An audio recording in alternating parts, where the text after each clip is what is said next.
Bismillahirrahmanirrahim. Бүгүнкү өтө турган сабагыбыз 17 махраждын ичинен экинчи махраж тууралуу болмокчу. Бул махраж сүйүү органдардын ичинен алкым, ачыктап айтканда тамактын ичинде жайгашкан. Ал эми алкым үчкө бөлүнөт. Биринчиси аксол халк, алкымдын эң түп жагы. Ачыктап айтканда көкүрөккө жакыныраак жер. Экинчиси васатул халк, мына алкымдын ортосу. Үчүнчүсү болсо аденал халк, алкымдын эң алды жагы. Ачыктап айтканда тилдин түбүнө жакыныраак жер. Ал эми бүгүнкү өтө турган экинчи махраж мына ушул аксол халк, алкым эң түп жагында жайгашкан. Жана бул жерден эки тыбыш чыгат. Биринчиси хамза, экинчиси ха тыбышы. Анда эмесе ушул эки тыбыштын ар бирине кеңири токтоло кетели. Эң эле алгачкы бул хамза тыбышы. Бул тыбыштын айтылышын туура айтуудан алдын аталышын туура айтууга маани бериш керекпиз. Анткени качан биз хамза деп айтсак, анда бул тыбыштын аталышы эмес, балким тескеринче бир адамдын аты болуп калат. Хамза радиаллаху анху деген сыяктуу. Мына ошондуктан бул тыбыштын аталышы башында ха тыбышы алкым эң түп жагынан чыккан тыбыш менен айтылат. Хамза тыбышы деп. Жана дагы бир пайдалуу маалымат.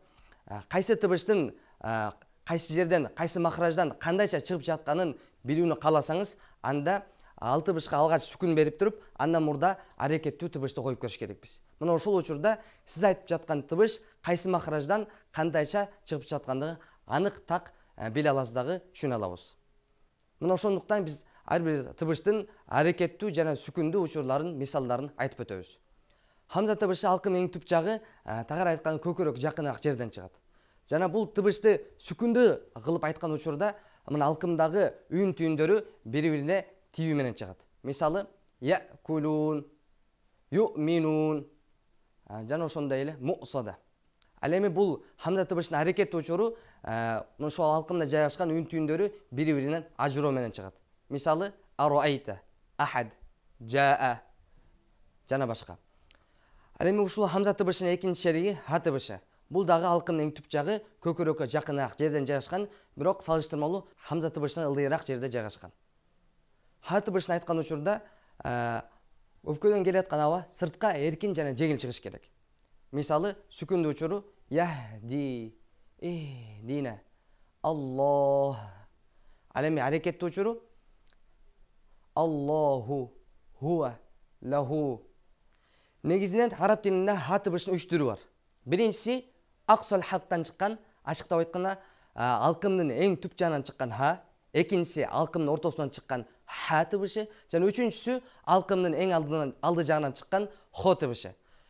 Ал эми биздин кыргыз тилибизде жана башка тилдерде бул ханын бир эле түрү болгондуктан көпчүлүк учурларда Куран окуганда мына ушул үчөөнү бири-биринен айырмалап өз махражын чыгарганга көңүл бурулбай калат. Мына ошондуктан бул тыбыштардын ар бирине талаптагыдай толук көңүл буруп, өз махражынан толук туура чыгарганга менет кылыш керекпиз.